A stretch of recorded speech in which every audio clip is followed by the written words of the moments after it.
Bienvenidos a la tertulia de educación universitaria de la Universidad Nacional Autónoma de México. Melchor Sánchez les da la más cordial bienvenida, soy profesor de la Facultad de Medicina y el tema que vamos a tocar hoy es el de la inteligencia emocional y la educación universitaria, cómo combinarla. Para platicar sobre el tema nos acompañan tres personas que han abordado mucho el tema desde diferentes aspectos. Primero está la maestra Verónica Luna de la Luz. Ella es licenciada en Psicología por la Facultad de Psicología de la UNAM y maestra en Ciencias de la Educación, en Ciencias de la Salud por el posgrado de la misma universidad. Es profesora de múltiples talleres de formación docente, presenciales y en línea, y actualmente es profesora de Informática Biomédica en la Facultad de Medicina, así como del programa de maestría y doctorado en Ciencias Médicas y Odontológicas y de la Salud de la UNAM. Bienvenida, Vero. ¿Qué tal? Muchas gracias. Un gusto estar aquí. Gracias por la invitación. También está con nosotros la doctora Anabel de la Rosa Gómez. Ella es licenciada y doctora en Psicología por la UNAM, con estancia de investigación doctoral en la Universidad Jaume en Castellón, España. Jefa de la carrera de Psicología del Sistema de Universidad Abierta y Educación a Distancia en la Facultad de Estudios Superiores Iztacala de la UNAM y profesora de carrera y responsable académica del Centro de Apoyo Psicológico y Educativo a Distancia, miembro del Sistema Nacional de Investigadores Nivel 1. ¿Qué tal, Anabel? Buenas tardes. Buenas tardes a todas y a todos. Gracias por la invitación. Un gusto estar con ustedes. Y también contamos con la doctora Ximena Chao Rebolledo. Ella es doctora en Psicología Educativa y del Desarrollo por la UNAM y tiene una maestría en Psicología por la Universidad de Nueva York. Actualmente coordina la especialidad en Educación Socioemocional en el Departamento de Educación de la Universidad Iberoamericana en la Ciudad de México. Es directora académica de la revista de investigación en Educación Emocional y Bienestar y su campo de investigación abarca procesos de enseñanza-aprendizaje y el desarrollo de habilidades socioemocionales y cognitivas. ¿Qué tal, Ximena? Bienvenida. ¿Qué tal? Un gusto estar acá compartiendo ese espacio con todas, con todos. Muy buenas tardes. Pues yo estudié medicina y recuerdo que cuando iba en segundo año en una reunión familiar, mi hermana me dijo, no tienes nada de inteligencia emocional. Como buen estudiante de medicina, dije, ¿qué es eso? ¿No? Eso no es ciencia. Lo importante es obtener buenas calificaciones en los exámenes para sacar buenos lugares y avanzar en la carrera. Con el paso del tiempo me he dado cuenta que la inteligencia emocional como concepto, a pesar de que no tiene muchas décadas, ha aprendido en muchos lugares, se ha convertido por una parte en una enorme industria y por otra parte en un área de investigación amplísima en el área de la psicología y de habilidades socioafectivas.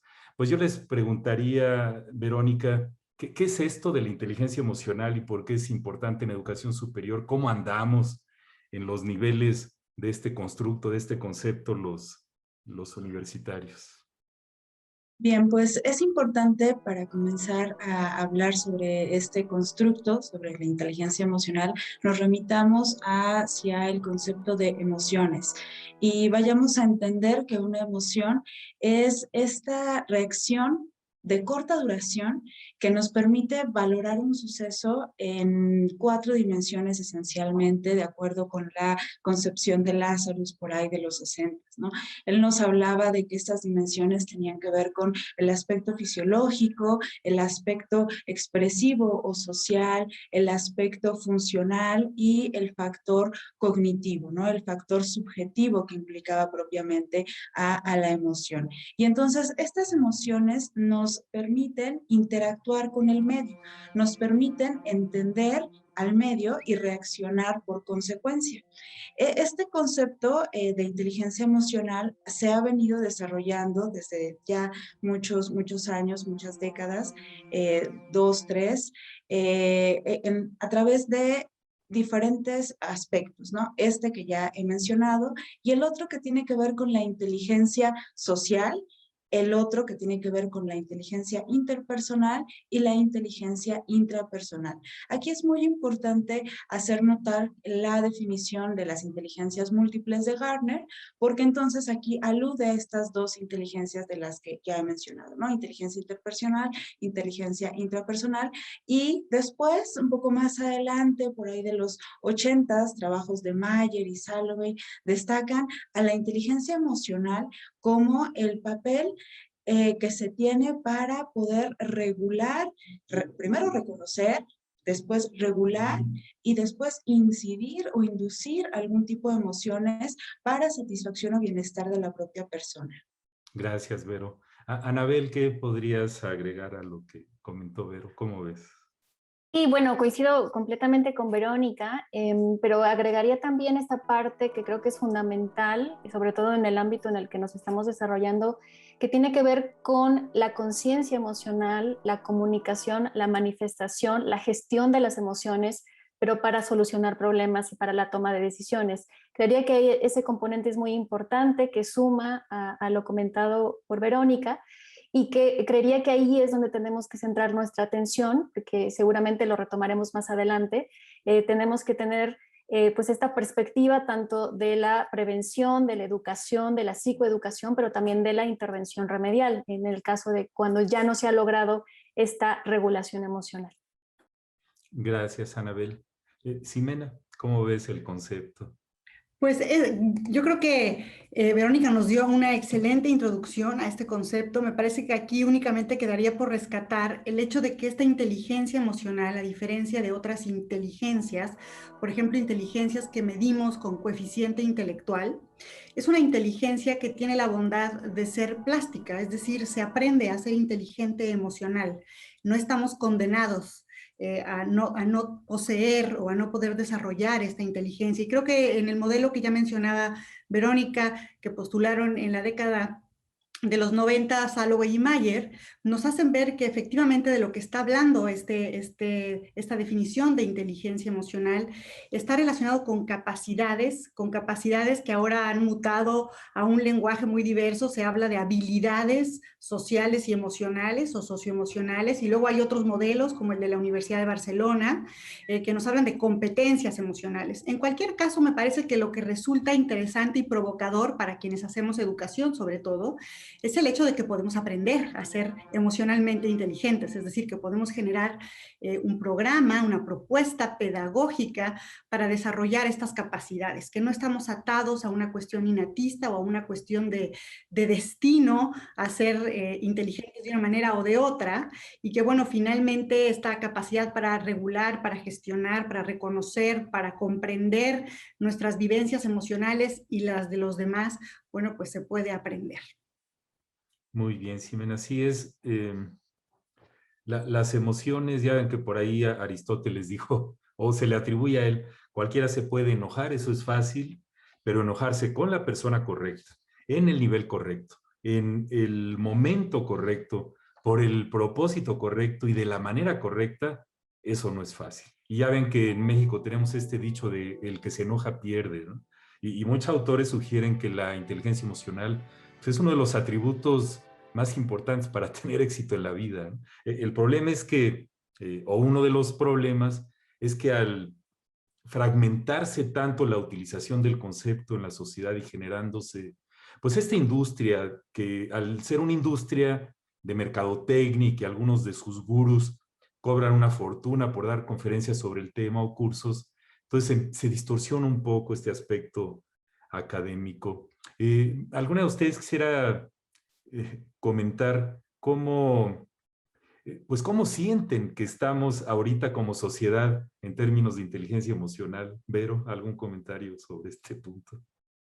Sí, claro. Es un tipo de inteligencia que está cobrando mucho interés y mucho deseo de desarrollar por la sociedad.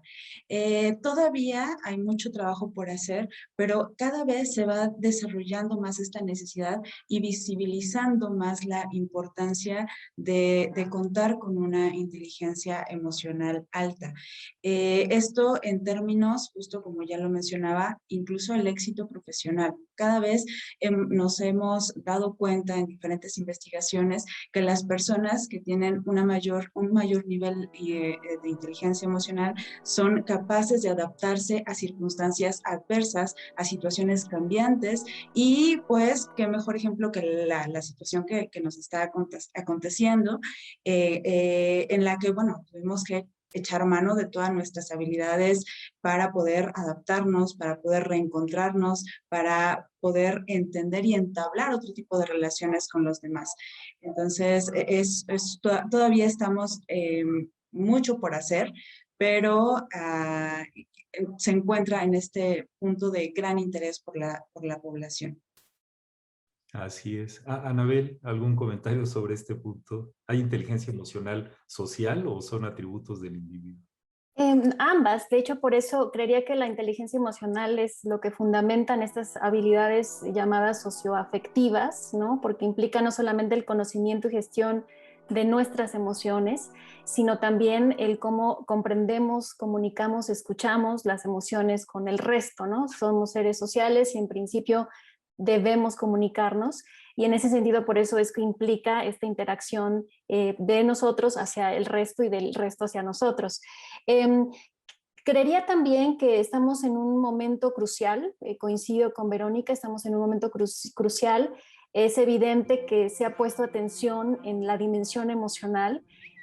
Ya existía, ya se ha investigado desde hace bastante tiempo, desde los procesos básicos, al menos desde la psicología, ya se habla de la emoción, de la motivación, de la cognición, pero de pronto tal vez pienso que por esta tal dificultad para la medición tal vez de las emociones sea un poco relegado el estudio sobre ello, pero en las últimas décadas se ha focalizado, se ha instrumentado proyectos y programas específicos para el desarrollo de estas habilidades, y creería que estamos en un estadio importante, crucial y fundamental para tocar el tema, y qué bien que aquí lo estamos hablando. Gracias, Anabel. Pues tocaremos el tema siguiendo en el próximo bloque. A continuación vamos a escuchar a un docente. ¿Qué impacto ha tenido la inteligencia emocional en su vida académica?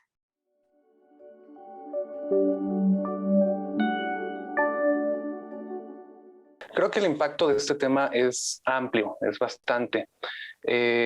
Goleman nos dice que hay 5 ejes principales que tienen que ver con la inteligencia emocional. La mayoría de ellos hablan de nuestra autorregulación, en este sentido de lo emocional. Entonces creo que ahí el impacto es muy importante, porque no solamente se trata de asumirnos como seres emocionales, sino también saber qué tipo de emoción están sintiendo los demás. Pero para ello, primero necesito yo saber cuáles son mis sentimientos y emociones, y a partir de ello, tomar conciencia y realizar alguna intervención, algún cambio, alguna estrategia incluso, para poder hacer que la realidad en el aula sea distinta. Creo que si bien pues, la tecnología nos puede ayudar bastante a transmitir los conocimientos, desafortunadamente no nos ayuda mucho a percibir, a observar un poco las emociones. Un poco, aunque tengamos el video, como a lo mejor ahorita estamos nosotros, puede ser complejo identificar qué emoción está sintiendo la otra persona que está enfrente de la cámara, pero también eso se complica aún más cuando la persona no puede abrir su cámara por alguna razón. Y entonces, ¿qué hago yo como docente? Ya no me puedo pensar solamente yo observando a la persona, viendo cuáles son sus emociones y sentimientos, sino que ahora tengo que ocupar mucho el lenguaje escrito, escribir tal cual, mensajes, correos, otro tipo de comunicaciones para ver cómo se están sintiendo las personas frente a mi clase. Yo creo que sí hay un límite y lo debemos de tener bien claro los docentes, porque nuestro rol es ser docente, no ser el psicólogo ni el orientador. Ni siquiera, aunque tengamos la preparación de psicólogo o psicóloga, ¿no? Ni siquiera en esos casos yo creo que deberíamos de intervenir un poco más profundo. Ahí, cuando suceden esas situaciones, hay que observar y diferenciar muy claramente si lo que yo estoy haciendo en mi clase está impactando positiva o negativamente en el ámbito emocional con los alumnos. Si es así, entonces yo lo puedo gestionar, porque además también nos valemos de eso, un poco del sentimiento, de la emoción que provoca lo que hacemos en clase, ¿no? Si se ríen, si los pone tristes, si nos valemos como también de esos elementos para generar una mejor dinámica de trabajo. Pero si ya el alumno viene con alguna situación emocional, sentimental, de casa, de pareja, incluso de la misma escuela, que le está yendo mal, que no sabe cómo afrontar alguna situación escolar, académica, etcétera, ahí sí creo que es bien importante marcar el límite y decir: yo, aunque sea profesional de la psicología o no, no puedo apoyarle mucho. Lo que sí puedo hacer es hacerle ver que puede necesitar un apoyo más profesional, psicológico, orientación, etcétera, y que le pueden ayudar más, ayudarle un poco a descubrir que eso se puede hacer y que lo podemos canalizar, y que seguramente ahí va a encontrar más apoyo que el que nosotros le pudiéramos dar.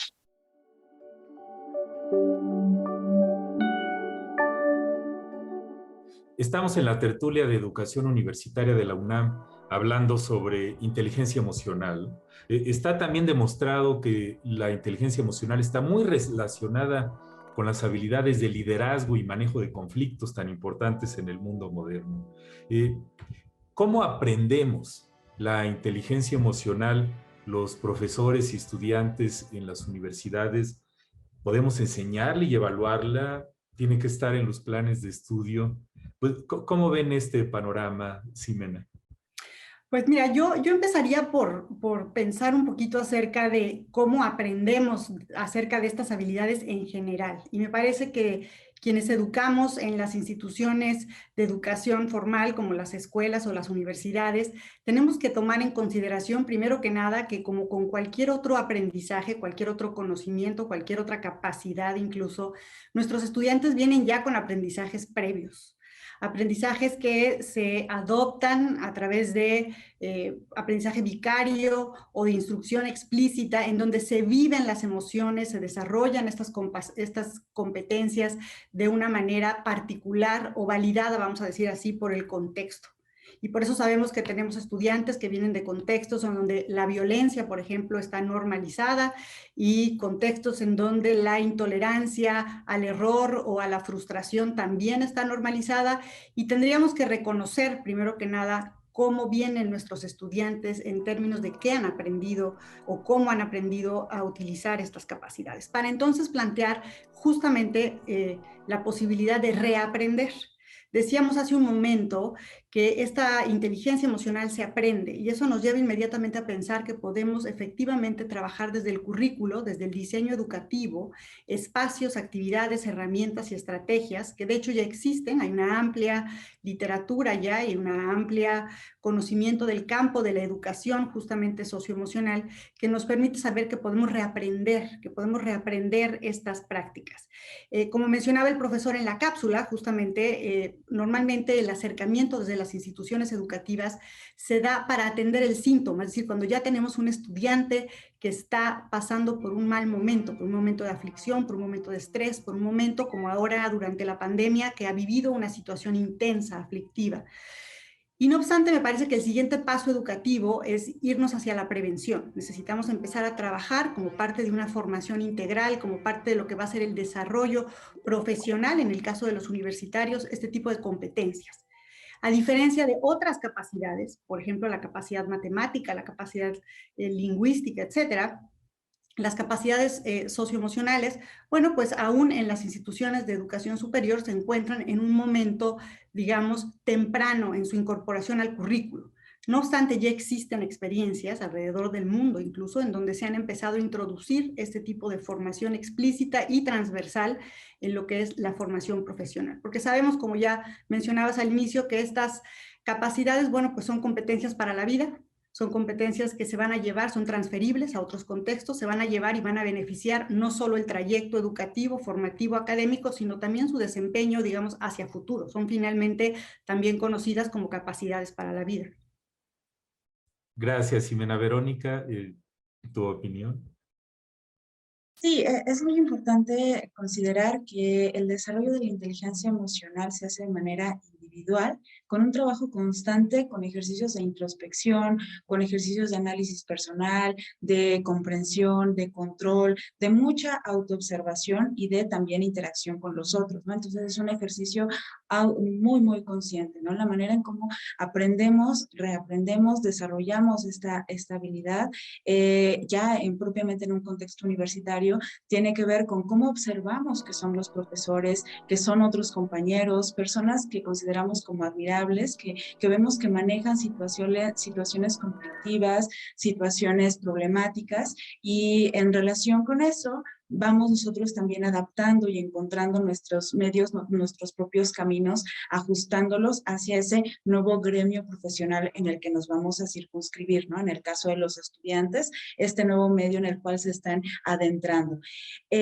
También existe pues la forma explícita propiamente, como ya lo mencionaba Ximena, ¿no? En este caso, en el que, bueno, existe propiamente en la propuesta curricular. Hay algunos planes de estudio, como en el caso, en mi experiencia en la Facultad de Medicina, tenemos estas 8 competencias en el nuevo plan de estudios, bueno, ya no tan nuevo, en el plan de estudios 2010, se delinean una serie de competencias y una de ellas tiene que ver con el desarrollo personal. Y es una competencia que ha entrado en muchos líos en la forma en cómo se tendría que desarrollar.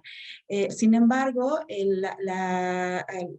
una serie de investigaciones también nos dan pauta a cómo se podría desarrollar esta competencia que nos encamina hacia la inteligencia emocional como uno de los aspectos claves, ¿no? También el ingresar a talleres, a cursos, incluso en las mismas clases, en donde los profesores centren su atención o centremos la atención a aquellos momentos en los que ellos sean capaces de verse a sí mismos y de buscar la relación efectiva con los otros.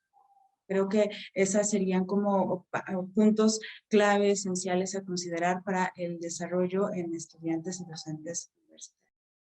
Gracias, Verónica. Anabel.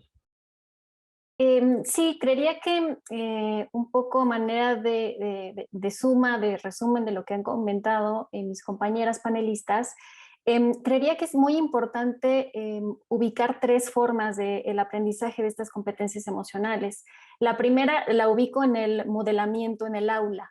Y esto evidentemente que no importa el nivel educativo, por supuesto que no es tarde si es que ya llegan a nivel universitario, nunca es tarde para hacerlo, pero evidentemente que el modelamiento en el aula es muy importante y aquí la tarea principal pues es de los docentes, ¿no? Que tenemos que adecuar nuestras planeaciones también para incorporarlo, para utilizar esta emoción para canalizar y motivar los aprendizajes, ¿no? Y en ese sentido creo que se requiere formación también por parte de los docentes. El otro rubro, por supuesto, que tiene que ver con la incorporación ya formal, ¿no? el entrenamiento formal ya en los planes y programas de estudio a través de cursos, de talleres que permitan el desarrollo de estas habilidades, tanto extracurricular como curricularmente, pero también, y muy importante, un espacio de trabajo personal para las emociones. Creo que es importante sumarlo pues a la contribución desde las instituciones educativas que podemos coadyuvar para ese desarrollo integral, no solamente dejarlo en los planes y programas de estudio, que es muy importante, la formación de los docentes para que incorporen estas competencias y habilidades dirigidas a este desarrollo en las habilidades socioemocionales de los alumnos, pero también un espacio para el trabajo emocional de los docentes y de los alumnos. Y creo que este punto nos dimos cuenta a lo largo de este año de pandemia lo importante que es, ¿no? Entonces, creo que ahí tenemos que trabajar bastante para el desarrollo del aprendizaje de la inteligencia emocional. Así es en las universidades y en el transcurso de la trayectoria de cada uno de nosotros a lo largo de la primaria, secundaria, bachillerato y educación superior, nos centramos mucho en el éxito académico, que habitualmente captura una serie de atributos y habilidades y desempeños enfocados mucho en la parte de la inteligencia, llamémosle tradicional. Ahí le voy a dejar para no entrar en discusión, pero tengo entendido que hay varios trabajos de investigación que sugieren fuertemente que a mayor inteligencia emocional, mejor desempeño académico. ¿Qué opinan de eso? ¿Hay algún rol para que tratar de mejorar la inteligencia emocional de estudiantes y docentes se refleje en el desempeño académico, Ximena?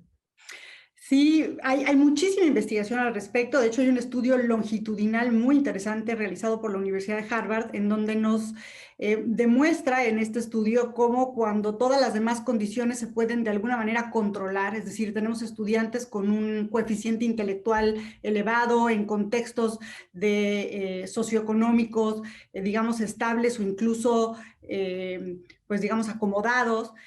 ¿Qué determina el éxito entonces de una persona? ¿En dónde está ese punto palanca que diferencia, ¿verdad?, entre las personas esta capacidad de logro? Y parecería que efectivamente lo que termina siendo un modulador muy importante son estas capacidades socioemocionales, esta capacidad de generar relaciones, sobre todo positivas, constructivas, duraderas a lo largo de la vida, esta capacidad de regulación emocional, de postergación de la gratificación, de tolerancia a la frustración, de manejo del estrés. Parecería que efectivamente juegan un papel importantísimo en la vida de cualquier persona, pero particularmente en la vida productiva, vamos a decir así, laboral, académica de las personas. De tal suerte que si empezamos desde pequeños a aprender estas habilidades, estas capacidades, aprendemos a dialogar con nuestro propio mundo emocional y aprendemos distintas estrategias para cada vez ser más conscientes y poder regular estas respuestas que de momento podrían ser también impulsivas, reactivas, ¿verdad? Entonces, pues parecería que estamos encaminados a poder manejar también las situaciones del día a día, las situaciones académicas y, por supuesto, en adelante las situaciones profesionales. Gracias, Ximena.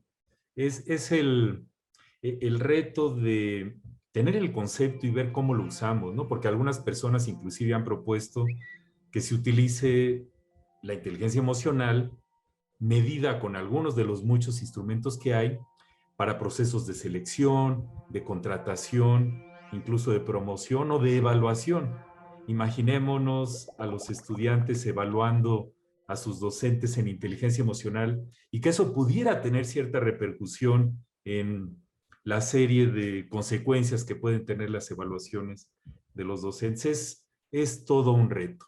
Entonces, a continuación, vamos a mandar a una pausa, vamos a pasar, perdón, a una pausa y le pedimos amablemente a la audiencia, al público, que se comunique con nosotros en los contactos virtuales que aparecen en pantalla.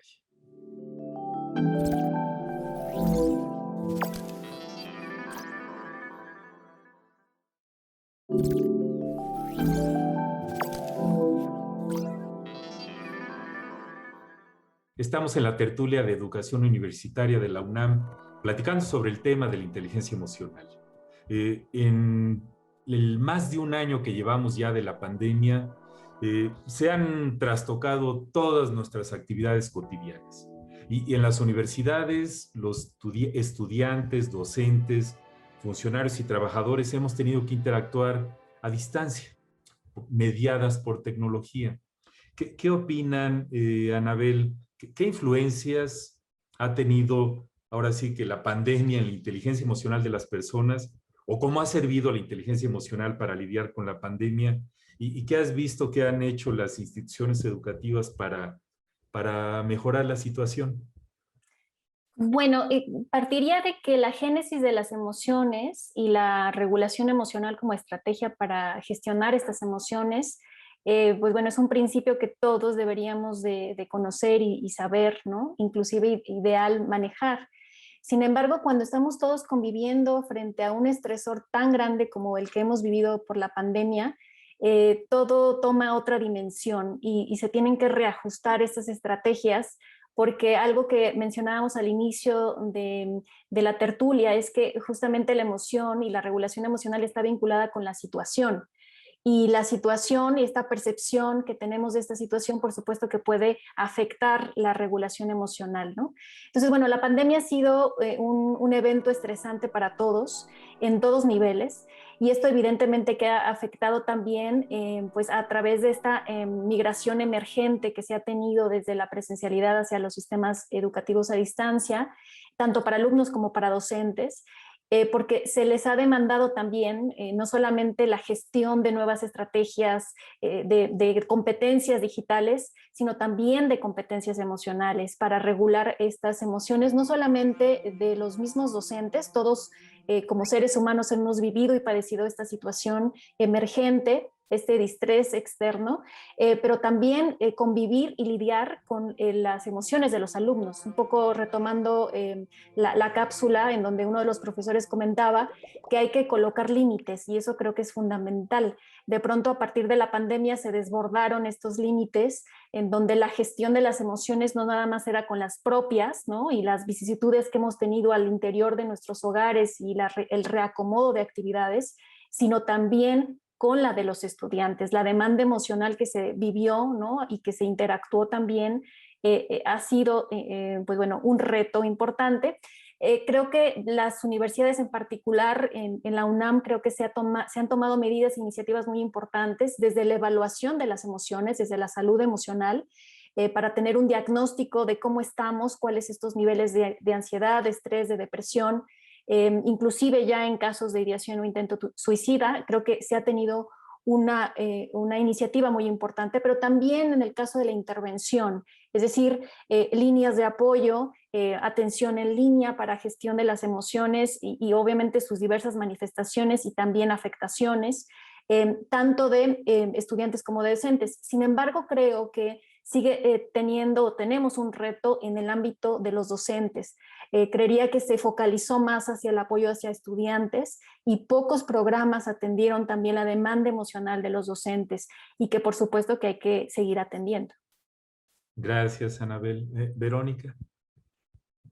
Sí, es como ya se ha mencionado, una situación que nos trastocó, nos está trastocando y nos trastocará.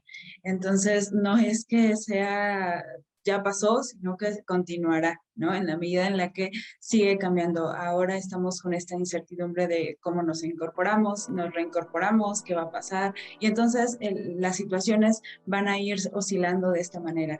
En mi experiencia con mis estudiantes de la Facultad de Medicina, estudiantes ahora en este semestre que estamos concluyendo, eran estudiantes de primer año. Entonces, su vivencia como estudiantes de primer año de la carrera de medicina fue muy, muy diferente en esta modalidad.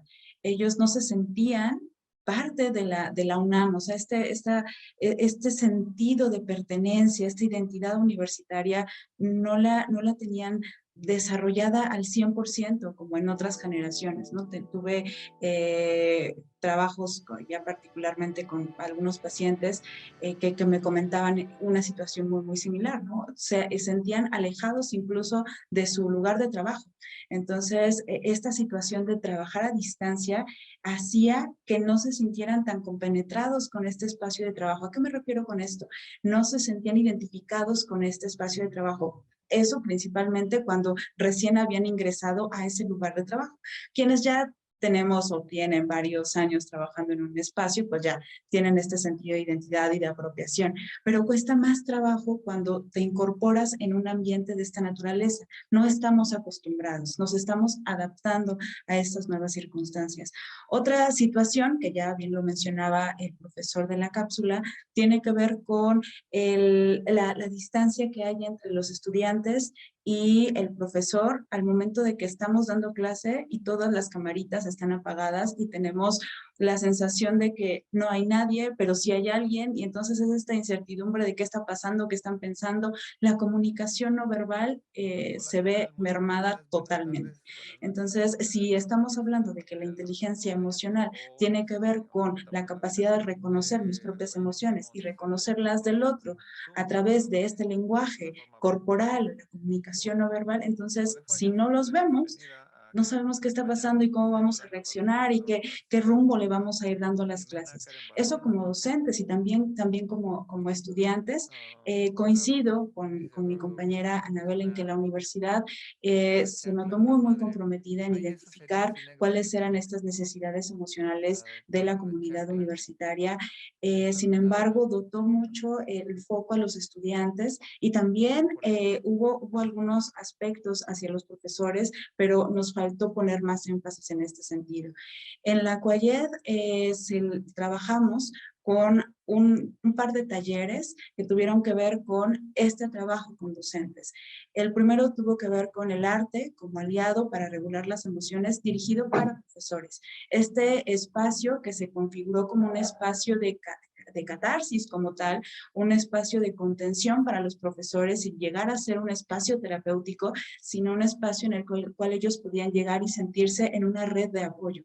Este se transformó y trabajamos en otro taller llamado Atravesar las emociones al enseñar y aprender, dado que ellos nos decían, sí, necesitamos ver nuestras propias emociones, escucharlos, entendernos, pero ahora también necesitamos ver cómo esto lo vamos a hacer llegar a los estudiantes. Entonces, este taller se potenció con estrategias para trabajar con los estudiantes y la recepción fue muy grata para nosotros porque hubo muchos agradecimientos de haber abierto este espacio de escucha hacia ellos. Ellos necesitan ser escuchados. Muy bien, Vero, muchas gracias. Ximena, ¿qué agregarías? Pues yo diría que en efecto esta situación de pandemia nos puso a prueba en términos de nuestras capacidades socioemocionales, incluso al límite, ¿verdad? En particular esta regulación emocional, esta capacidad de resiliencia y en el caso de los estudiantes también su capacidad de autonomía y sentido de agencia como parte de estas habilidades que nos permiten justamente transitar por situaciones que nos toman por sorpresa, nos hacen reaccionar, a veces la reacción no es la respuesta óptima, pero que posteriormente si abrimos estos espacios de acompañamiento para docentes, para estudiantes, podemos reflexionar acerca de esta reacción y entonces aprender a responder. Yo sí creo que a pesar de toda esta aflicción que hemos encontrado, desde la Ibero, junto con otras 6 universidades, realizamos una investigación muy grande que se llama Educar en Contingencia, la UNAM incluida estuvo en este estudio, en donde pudimos ver efectivamente cómo estudiantes de educación superior padecieron al menos el 20% de nuestros encuestados, que fueron cerca de 50,000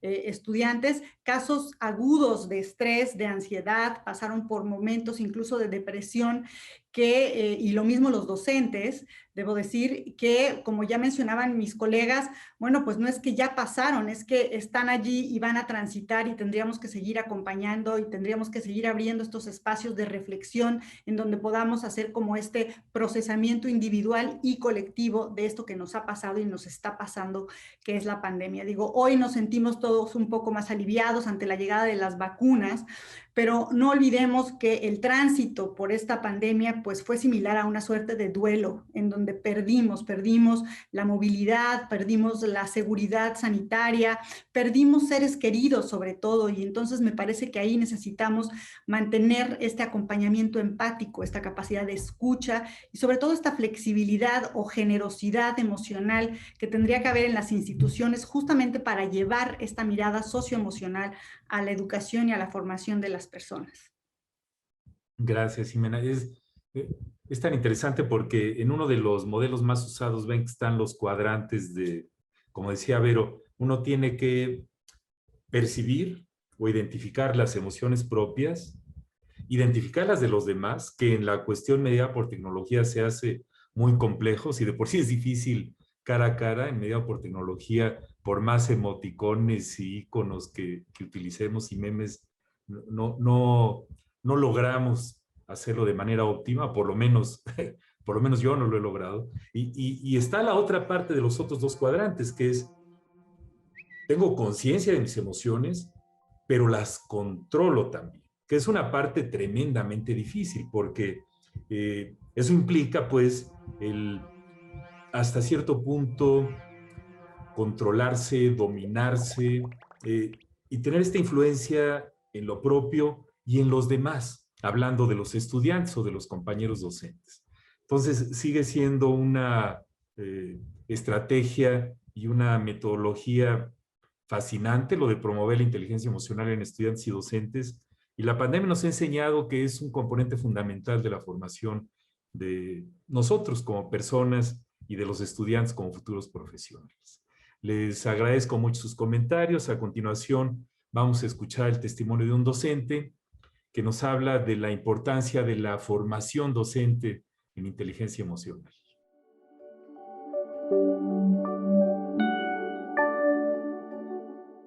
hoy es muy importante identificar cuál es el rol del docente, porque culturalmente venimos arrastrando algo que tiene que ver con las creencias, que tiene que ver con las reformas educativas y que tiene que ver con la idealización. Hay una frase que me gusta mucho que tiene que ver con que las razones y los motivos por los cuales inicias una cosa no son los mismos motivos y las razones por los cuales permaneces haciendo. Llegas de manera muy enamorada a querer transformar el universo a partir de la docencia, y cuando te das cuenta en la realidad las implicaciones que esto requiere y la transformación que como ser humano, como profesionista, requieres, distan mucho de lo que inicialmente tú pensaste que querías cuando entras en el mundo de la docencia. Porque difícilmente alguien te habla de todos los obstáculos a los que te vas a enfrentar, pero tiene que ver con un tema de propósito.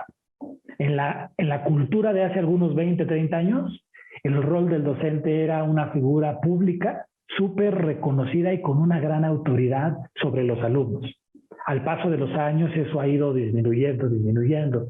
Y todavía tenemos maestros muy románticos que están nostálgicos porque ya no pueden ejercer y ya no tienen ese reconocimiento social. Traemos diferentes niveles de generación en la docencia que vienen formados de procesos diferentes que es importante entender de acuerdo a las problemáticas y los riesgos psicosociales que hoy viven los jóvenes, los niños. El día de hoy estamos hablando de ahí está el reto al que se enfrenta el docente. El docente no solo se enfrenta a un reto académico, que es muy importante indiscutiblemente, pero en el aula o ahora a través incluso de las sesiones en línea, estamos observando como docentes la otra parte que normalmente no llega a los salones, porque detrás vemos la realidad, vemos a la mamá dándole de golpes al niño, vemos a la mamá jalándole las orejas al otro niño, o gritando, violentando, o no le dan importancia al espacio que tiene el niño cuando está tomando su clase. Y hay una ventana de observación, de palpar la realidad del por qué el niño cuando estamos en clase se manifiesta de una o de otra forma. Entonces es fundamental la visión, la perspectiva que el docente tiene, pero para identificar cuál es el rol. Muchos de los docentes con los que yo he trabajado, la mayoría ha adoptado roles de doctor, de psicólogo, de terapeuta, de enfermeros, de escuchadores. Tienen una diversidad de roles que nadie les ha dado, pero como los niños manifiestan las necesidades a la hora del tiempo que están en el aula, y al no tener claro cuál es formalmente el límite que yo tengo como docente, terminan comiéndose las angustias y las necesidades que tanto padres de familia o alumnos tienen, y entonces terminan distorsionando su rol. Dejan de ser maestros para convertirse en el amigo del niño, en el confidente del niño, o incluso en ocasiones se convierten en cómplices de situaciones de conflicto, no solo legal, sino familiar, y va más allá.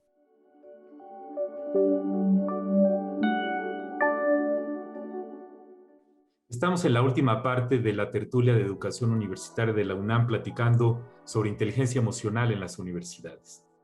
Cuando a una persona se le dice que es muy inteligente, se lo toma como un halago. Y seguramente les ha pasado a ustedes navegando en internet que de repente te aparece, quiere valorar su cociente intelectual y la gente cree que midiendo el cociente intelectual y teniendo una cifra alta, lo hace a uno de alguna manera superior. Pues el cociente emocional o las maneras de evaluar esto, también existen muchos instrumentos, ¿no? ¿Vale la pena medirnos el cociente emocional? ¿Qué podemos hacer para mejorar esto en las universidades con profesores y estudiantes? Y alguna reflexión final para terminar el programa. Anabel, empezamos por Anabel. Gracias. Por supuesto, creo que es importante conocernos, más que la medida puntual del cociente emocional. Creería que es importante conocernos emocionalmente. Yo partiría que la emoción, ¿no?, como un proceso básico, ¿no? Es importante que se conciba como un proceso dinámico que interactúa con otros procesos, ¿no? Con la cognición, ya decíamos, con la atención, con la memoria, es decir, no es aislado. La inteligencia involucra muchos otros procesos y la inteligencia emocional, por supuesto, que también echa mano de otros procesos. Entonces, se ha visto que si se afecta este componente emocional, pues afecta a otras inteligencias, ¿no? Toma de decisiones, en fin. Entonces, creería la importancia de sí medirla, pero en un ámbito, pues obviamente mucho más de conciencia, pero sobre todo para del despliegue de estrategias de regulación emocional, que creería que ahí es donde tenemos un reto importante para trabajar en el desarrollo de estas habilidades. También considero que el compromiso y el reto es a nivel sistémico, ¿no? Nos involucra a todos en diferentes roles y también funciones. En el ámbito institucional, creería que la incorporación muy insistente, ¿no? De incorporar esta dimensión emocional en los planes y programas de estudio, creería que es muy importante. En la FES Iztacala, desde hace un par de años se incorporó como una materia optativa salud emocional. Y bueno, pues en este sentido de optativa, ¿no? Los alumnos podían o no tomarla. Sin embargo, esto obedeció a altos índices de ideación suicida en los jóvenes, en niveles muy altos de estrés, de trauma inclusive, porque como se comentaba también hace unos momentos, los contextos son cada vez más violentos, llegan con nosotros estudiantes en contextos muy vulnerables y evidentemente que eso se refleja en el aula, ¿no? Física y virtual. De cualquier forma se muestra allí. Entonces, el incorporarlo a los programas de estudio, por supuesto, que debe ser una tarea importante como institución. También la formación en las emociones, ¿no? A través de estos cursos, talleres, todo lo que hemos platicado, creería que también motiva que el docente pueda prepararse para utilizar esta emoción, ya decía yo, como una herramienta para el aprendizaje. Y la otra también, que es a nivel personal, en donde el docente y el estudiante necesita buscar espacios para trabajarlo, grupos de reflexión, atención, acompañamiento, consejería psicológica, que también los tenemos en la institución y que deben ser visualizados también tanto por docentes como estudiantes como un espacio para que ellos puedan desarrollar estas habilidades emocionales. Es necesario para todos, es importante y creo que programas como estos nos permiten hacer visible la necesidad de incorporar en todos estos ámbitos a las habilidades socioafectivas, porque el día de mañana, como ya también comentaba Ximena, estas son habilidades para la vida, no solamente en el ámbito educativo, sino también profesional, pero como ciudadanos. Es importante conocernos, es importante regularnos para la convivencia, para la colaboración, para el trabajo en equipo, para la toma de decisiones evidentemente empáticas, ¿no? Compasivas también. Entonces, bueno, un conjunto de habilidades para todos. Gracias, Anabel. Verónica, ¿algunos comentarios finales? Y en relación con la pregunta de si el número, la cifra importaba, yo diría que más bien las personas nos diéramos cuenta, nos diéramos un espacio de reflexión acerca de lo que hacemos, de la respuesta que damos ante las situaciones. Una pregunta que podemos responder como esto que estoy haciendo o esta respuesta que estoy dando ante esta situación me está permitiendo resolver la situación de manera asertiva, es decir, de manera respetuosa con la otra persona o con los implicados, estoy expresándome de manera adecuada, o sea, no estoy hiriendo a las otras personas, estoy escuchando a las otras personas, cuál es mi postura, cuál es mi papel, o sea, más que una cifra, más que un número, porque a lo mejor esta deshabilidad social pues hace que puntuemos y que digamos, ¿no? Los instrumentos de autopercepción de sí, yo soy muy bueno, sí, yo soy, pero más bien un ejercicio de reflexión hacia esto que estoy haciendo, la manera de responder me está funcionando hacia los demás. Y bueno, creo que una de las pautas a las cuales invitaría a mis compañeros profesores es, y que también he puesto de manifiesto en mis clases, es centrarnos un momento en que ellos, los estudiantes, logren conectar con sus emociones. Es decir, en informática biomédica me funcionó muchísimo con estos estudiantes que ya previamente comentaba, centrarnos unos minutos antes de iniciar el contenido temático a trabajar con sus propias emociones, es decir, con cómo se estaban sintiendo en ese momento. A través de ejercicios muy sencillos que podrán encontrar en diversos sitios de internet, por ejemplo, comer con atención plena o atención plena al comer. Les pedimos que llevaran una fruta y entonces hicimos este ejercicio de comer con la fruta. Les gustó muchísimo la respiración diafragmática, la resiliencia a través del arte, un ejercicio muy lindo también que tiene esta filosofía del kintsugi. O sea, hay muchos ejercicios que son muy cortitos, que pueden dedicarle unos minutitos en sus clases y que lo agradecen. Nuevamente reitero esta experiencia que tuve con ellos, que fue de sentirse muy, muy cómodos y de sentir que realmente podían estar en este espacio de seguridad y confianza. Recordemos que si generamos este espacio de confianza, de seguridad en el aula, ya sea virtual o presencial, vamos a lograr que los estudiantes logren estos verdaderos aprendizajes, logren los objetivos. En tanto a nuestro nivel personal, pues sí, ¿no? Trabajar mucho en esta autoescucha, en este encontrarnos, y esto es una sugerencia a nivel profesores, a nivel personas y también pues a estudiantes, ¿no? A nivel personal de mucha autoescucha. Gracias, Vero. Ximena, comentarios finales. Pues mira, en relación al tema de la evaluación, me parece que la evaluación de estas capacidades, de estas competencias, es controversial en muchos sentidos, porque existe un sesgo subjetivo, como ya hablaban mis compañeras, porque las pruebas que están hechas para medir el desempeño, pues a diferencia del coeficiente intelectual tradicional, pues no podríamos decir que están midiendo un escenario indiscutible o definitivo como sería un problema matemático, por ejemplo. Existen estas pruebas, existe el famosísimo test del Mesquite, elaborado por Salovey, Mayer y Caruso, pioneros en este campo y en la definición del propio concepto de inteligencia emocional, pero que son controversiales porque finalmente, como ya decíamos, la expresión, la vivencia de las emociones tiene un contexto cultural sobre todo, de manera que, bueno, pues tendremos que retratar toda esta diversidad de contextos en este tipo de tests para realmente asegurarnos que no hay sesgos subjetivos de autoapreciación a la alta o a la baja, ¿verdad?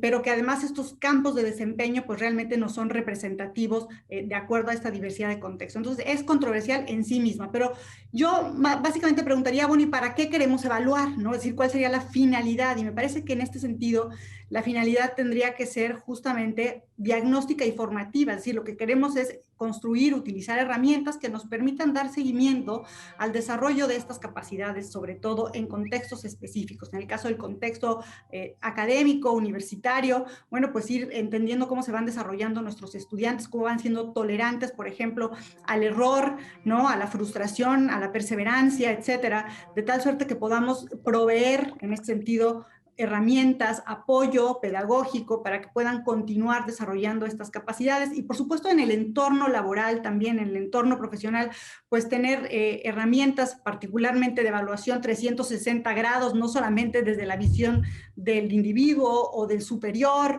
¿no? Sino realmente tener una posibilidad de diálogo, de grupo focal que nos dé un entendido de la sanidad, diría yo, emocional de la organización, de tal suerte que pudiéramos construir estrategias que nos permitieran crecer, aprender emocionalmente hablando, ¿no? Dentro de la propia organización. Y en ese sentido, pues una evaluación sin un programa formativo y viceversa, pues me parece que no tiene sentido. Entonces, las mejores herramientas de evaluación están asociadas a buenos programas de desarrollo, ¿verdad? Que están con actividades y herramientas que nos acompañan justamente de manera puntual a desarrollar estas capacidades, y los buenos programas también van acompañados de herramientas que nos permiten justamente valorar, pero con este sentido diagnóstico y formativo que tendría que tener la formación de las capacidades socioemocionales. Muchas gracias, Ximena. Sí, efectivamente, esta actitud tradicional de centrarnos en este concepto que dicen es que para mejorar las cosas hay que medirlas, y la obsesión por pues como cuando vas con el médico, ¿no? Que te suben a la báscula y te toman la temperatura, la frecuencia cardíaca y una serie de cosas, y se generan unos números que después de alguna manera, sobre todo hablando del peso y el índice de masa corporal, hay que tomar algunas acciones, ¿no? Pero en las habilidades socioafectivas es mucho más complejo. Precisamente por eso hemos fracasado en términos de salud en disminuir la pandemia de obesidad, que esa también no se ha acabado y que con la pandemia viral parece ser que inclusive aumentó. Pues la inteligencia emocional debe ser algo que tomemos en cuenta en las universidades. Es importante saber que tiene un amplio y profundo sustento académico y de investigación. Hay muchas personas como nuestras invitadas de hoy que se dedican a eso en la cotidianidad y que tenemos que escucharlas y escuchar sus consejos, hacer que este desdén por las emociones como signo de debilidad o de vulnerabilidad pase al pasado y de tomar en cuenta las emociones de los estudiantes y de los docentes de la misma manera que la que tomamos los intelectos. Entonces yo creo que ese cambio paradigmático se está dando, es gradual, pero la pandemia nos ha puesto exactamente enfrente de nosotros la importancia de la inteligencia emocional y habilidades socioafectivas como herramientas para ser mejores personas, ser mejores ciudadanos y ser mejores profesionistas y, claro, mejores estudiantes y docentes. Pues les agradezco muchísimo, Ximena, Vero y Anabel, por sus comentarios. Ha sido un placer estar aquí con ustedes y decía Voltaire, la decisión más importante que hace uno es estar en buen estado de ánimo. Es increíble, ¿verdad? Cómo frases tan aparentemente tan sencillas tienen tanto detrás. Reitero el agradecimiento por su participación y nos veríamos en la próxima tertulia.